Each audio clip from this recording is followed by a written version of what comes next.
Kutta Satyatha Nisatye Chapale Prapancha Nichaye Svapna Pramete Shale Shankatanka Kalanka Yukti Kalanatita Prabhulo Bhava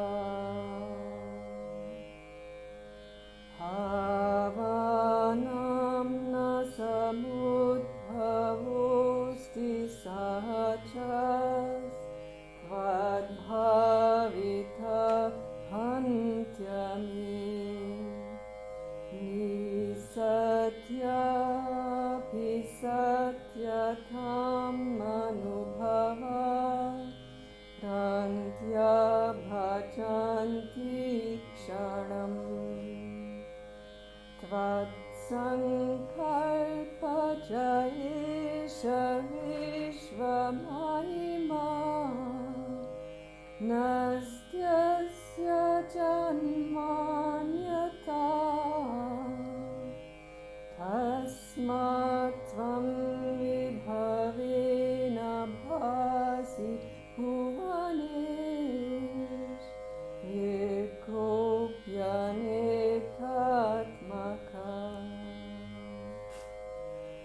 Yat Satyam Yadasatyam Alphabahulam Nityam Nanityam Jayat Yanmaya Malinam Yadatma Vimanam Chidarbhane Rajate Tat Sarvam Svavimarsha Samvidudaya Rupa Prakashatmakam Nyatva Svanubhavadirudhamahima Vishveshwaratvam bhaja Vishveshwaratvam bhaja.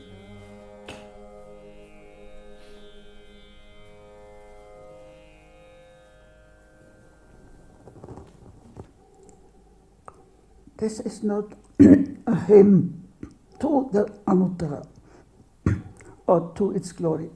Like you have Shiva Mahimna Stotra, it is a beautiful hymn to Shiva and to his glory. But Anuttara is never the accusative, never somebody to achieve.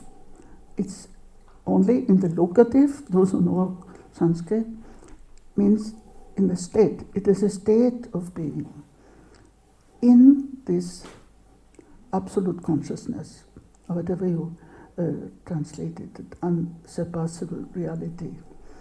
And that is why being in that state has certain requirements, but it is not a practice step by step and so on. It is a state already achieved, ever present, ever present. Now we have come up to verse, I'm sorry with this, verse 5 with the emotions and the practice which can be derived from this. But this practice doesn't mean what he denies in the beginning. It is not a practice of pure awareness of what is going on in your own self and relating that to the pure consciousness and overcoming in every and with what he said beautifully in the verse before, overcoming that accumulated sense of difference and of separation and of duality by a simple act. Putting down a weight, heavy weight, is not a difficult act. It is not something you have to do a lot of yoga and so on. It is just one act of putting down this weight of bheda which you have accumulated and discovering that treasure which is the light beyond all other physical lights. And that lost treasure is the treasure of abheda, of non-duality. So now we come to verse 6. Bhava bhava kriya. The non-existent suddenly is brought into existence. He describes certain things which are always going on. Such are always the states of being in this world. How being intermingled due to the formation of the intermediate state, can they possess any reality? Now this intermediate state is not to be confused with our madhya. Intermediate state is a state of confusion, of maya. How find reality in the unreal, unstable, in multiplicity of worldly things, a dream's confusion, or in deceptive beauty? Now he describes all kinds of states which we are going through because of the multiplicity of the world and of our own mental states. And then comes transcend the impurity that causes doubt and fear, and here's the simple injunction, prabhuddho bhava, awaken. And this is precisely what we are dealing here with, that is enlightenment. Transcend the impurity, sankata tanka kalanka. He is playing with the, make a very poetic atita, prabhuddho bhava. Transcend all this confusion and impurity which causes doubt and fear, and prabhuddho bhava, awaken. That's why we translate Buddha as the enlightened one and enlightenment, but actually the root is to awaken. And one of my gurus, Swami Abhishitananda, he always talked of awakening and not enlightenment. Prabhuddho bhava, wake up from this confusion, from this dream, confusion of dream. And now comes one word which is very much used and misused sometimes, that is sahaja. I don't think I have to write it. Sahaja. Sahaja is that innate state, the natural state of being, which precisely the previous verses have described. That state where you just be in yourself and don't give up anything or possess anything, and this is the state of sahaja. And here sahaja is the subject of this. As I said, Anuttara is neither subject nor object, grammatically speaking, in this whole thing. It is not, I have translated sahaja as the innate being, and in German das Ursprüngliche, the innate being, it is not the innate being that gives rise to these various states. They appear created by you. Now here, you is the disciple. It's not the divine. So unreal. They become real through a momentary confused perception. So here given two examples of a confused perception. One is to see the snake in a rope, and the other to see a ghost and a shadow. So it is a confused perception. The glory of this universe is born from your will. Sankalpa. Tvat sankalpacha esha vishvam vishvamahima. How does that translate? Sankalpa? Vorstellung. Yeah.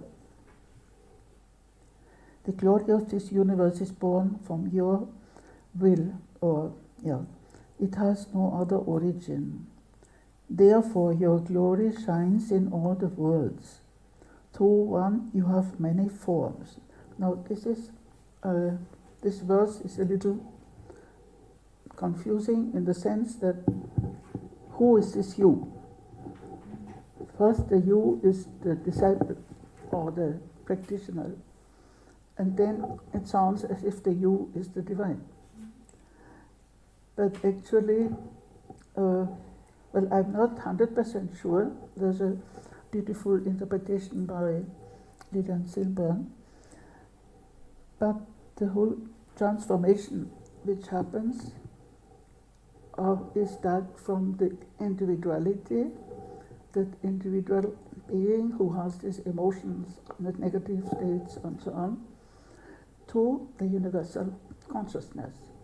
And the moment this happens, he is no longer individual. He is universal. And this is what my Guru Swamiji always said, your path is to move from individuality to universality. And universality means the universal consciousness in which and out of which all these emotions, this whole multiplicity and confusion, everything arises out of this, ultimately, of this consciousness. And that is why the practice prescribed is only to relate this multiplicity of our emotions and thoughts and so on, relate it back to the source which is the pure consciousness. And these are practices like what I quoted Ramana Maharshi. He didn't have this kind of theory, but it was Advaita. Everything here, this is Advaita, that is Advaita. So to move from that individual perception and confusion and to emotion or whatever, to that underlying pure consciousness. This is out. What we are sitting in meditation, that is what we are trying to getting out of these thoughts and getting into the source of the thoughts and of the feelings. So here Advaita, so neither Anuttara nor Advaita are concepts, but they are practices. See, Advaita, you can make a lot of theories about it, and of course Vedanta has done great things, but as long as it remains philosophical theory, it doesn't help us. It has to be brought into practice. And that's why in Kashmir Shaivism also called Advaita Chara, a practice of Advaita. So from Bheda to Abheda, from Dvaita to Advaita. And that is why this you, it is already that individual disciple or whoever, whose individuality is already transformed into universal consciousness. And all he has to do is to awaken. Prabhuto Bhava. So there are some beautiful, this, they are very sparing I love texts which are very sparing with words. They don't give you a long explanation what it means to awaken. Just 2 words. Prabhuto Bhava. That's all. So like in the Upanishad, I say, you walk over this treasure, you don't know if there's the treasure, and every night you go into deep sleep, and you are one with that, and then you come out again, you forget it. So, and that awaken to that which is. What he said in the very first 2 verses, stay in your own self and be what you are. Be as you are. And in the first verse he says, in my translation, share in the joy of the total reality and be as you are. Because once this limitation of our individuality is overcome, then it opens the whole vastness, the vastness of consciousness, which is everything. The total reality, sarvam, everything, just. And when he says impurity, of course this is not the text of philosophy or even Tantra, but it is an expression of experience. Experience of that state of Anuttara, and what prevents us from being in that state, and how we can transition from our dividedness and our dualistic perception to the universal, to the totality. That is why the enlightened ones have a vision of the universal, of everything.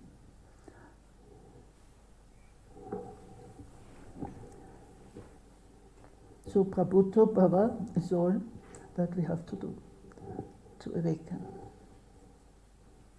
Of course, that awakening can happen in different ways.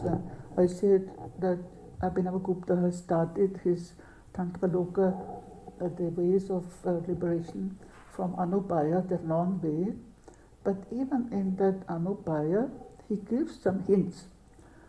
See, it may happen very spontaneously, or it can be caused by something. For example, you have the darshan of a siddha.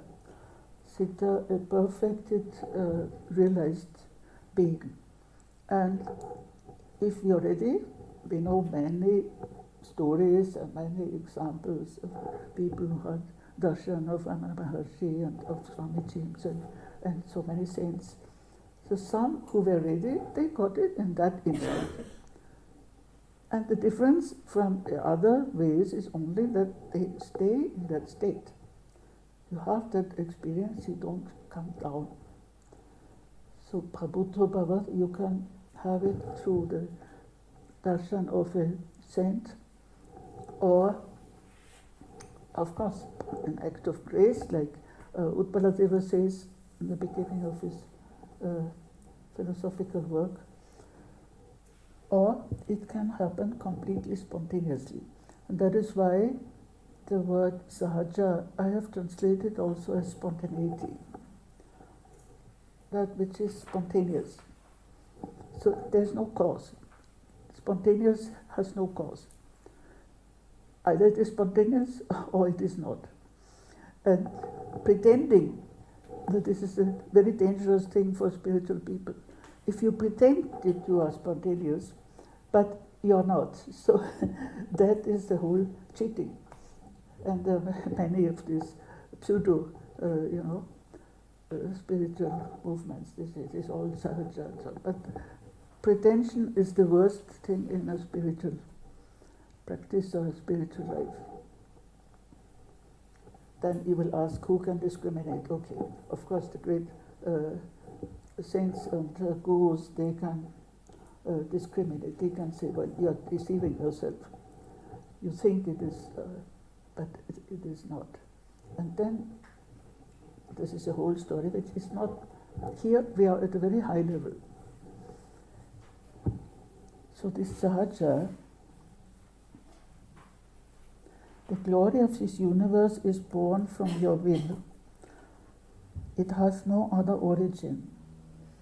Therefore your glory shines in all the worlds.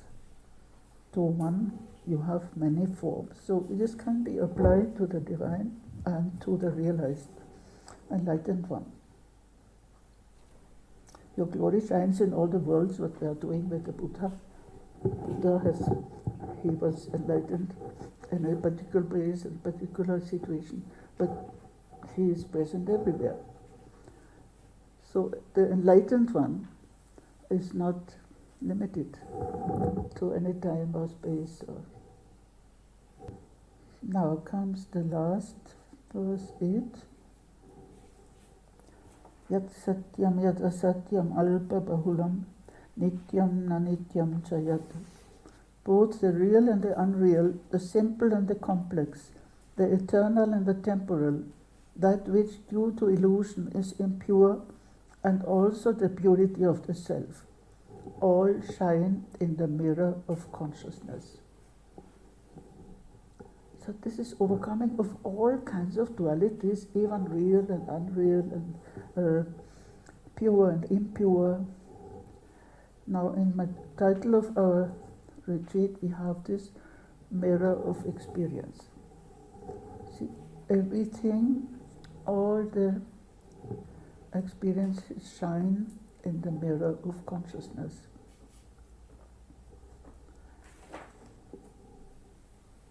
Chit Darpana, such a beautiful short expression. Chit Darpana.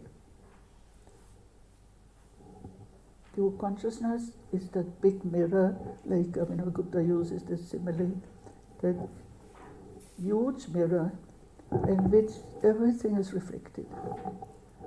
Everything is reflected. He says that cities and elephants and all kinds of things are reflected in that mirror. And this is the mirror of Chit, pure consciousness. All this is seen as having the nature of pure light.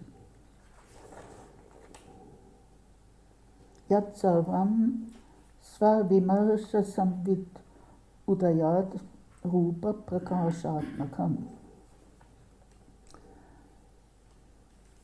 As consciousness arises in self-awareness.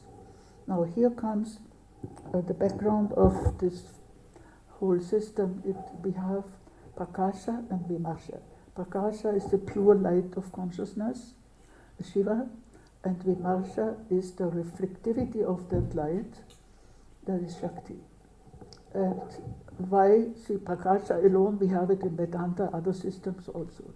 But the richness of this tradition is that you have this relationship between Prakasha and Vimarsha, between the pure light and its reflection. And the reflection is the energy, is Shakti. So, Vimarsha. And Vimarsha, many scholars, when they translate, sometimes they make it very abstract. But because I have been in this tradition, and I have been guided by Swamiji, I remember he used Vimarsha, and he said, you go and meditate, Vimarsha. And it is not that they say self-reflectivity or something very, what Sanderson even says something very, I don't agree at all with this translation. But it becomes so abstract. But actually, what we are doing in meditation is, Vimarsha does not mean thinking. Not at all. It is precisely being the mirror of the pure consciousness. And that relationship between mirroring that pure consciousness. In all, not only in meditation, but in all activities. All shine in the mirror of consciousness. All this is seen having the nature of pure light as consciousness arises in self-awareness. This is precisely Prakasha Vimarsha. And again, like in some of the verses, the last line is very powerful.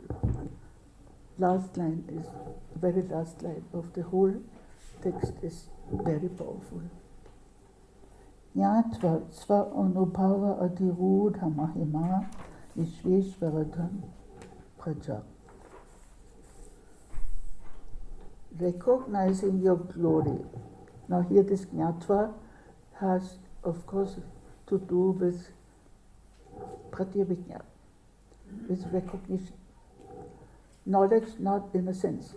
I have always a problem in translating jnana, because knowledge, we always there is an object, the subject object, freedom from the nodes, Krishnamurti says. So we are always in this.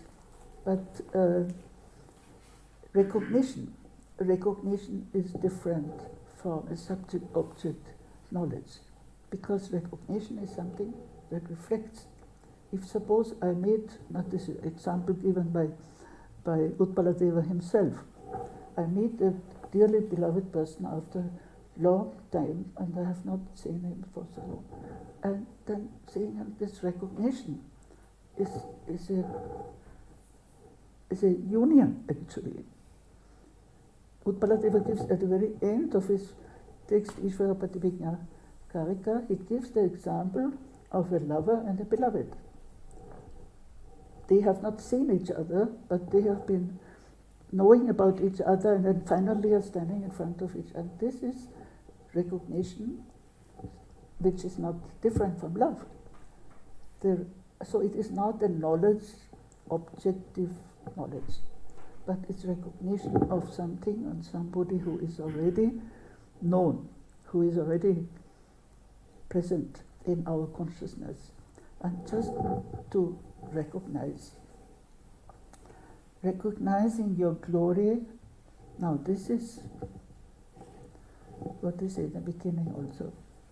Recognizing your glory rooted in your own experience. What I told you, sva anubhava. As the third way of reaching the experience, that is from the Guru, if you are fortunate to have one, from the Shastras, which we do have, and from your own experience. Here, Sva Anubhava. Recognizing your glory rooted in your own experience. Share in the universal power of the Lord. See, the Lord has not come here so far. It is all about the enlightened one. But once you recognize your glory through your own, rooted in your own experience, not taken from anywhere else or anybody else. Share in the universal power of the Lord. This is very Vishveshvaratvam bhaja. I told you again, we have this root bhaj, to share, from which bhakti is derived. Bhakti is a sharing in the divine. It's again not an objective relationship, subject-object relationship, but it's a sharing. Bhaja, you share in that universal power, Vishveshvaratvam.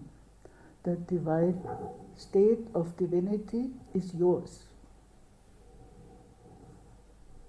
If once you are awakened, Prabhuto Bhava, and then you get a share in that universal power of the Lord, Vishveshvara.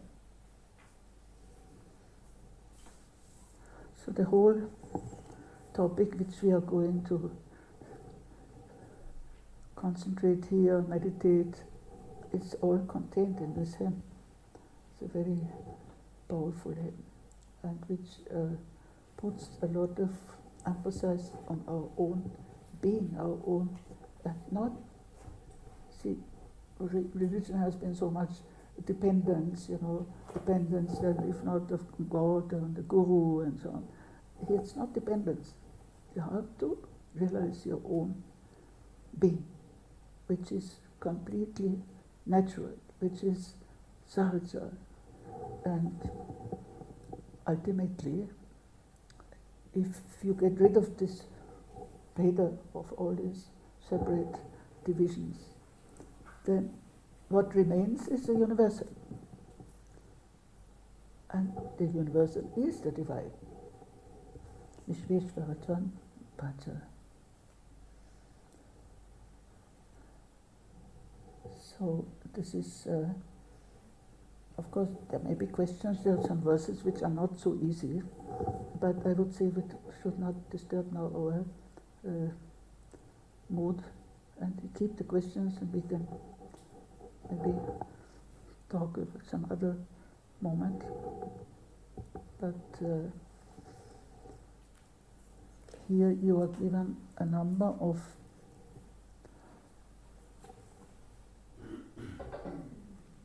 almost mantra-like or koan-like instructions. Stay where you are. Pajasarvam, so this relates, the first and the last verse are related. The first, Pajas Sukham Sarvam Yatha Avastita. And the same, share in the joy of the total reality and be as you are. And the same, share in the universal power of the Lord. And when people say, what, then there's a blown up ego, I said, no, it cannot be, because the ego can never have this experience. Or it is a pretension. It is a pretense. So once this Veda is removed, it's only the universal remains. And the universal is divine in this tradition. So I think you keep some of these sentences, carry them with you also, meditation. And then when we're going out, we have a vision of nature and also of the Devi.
Yascha sarvamayo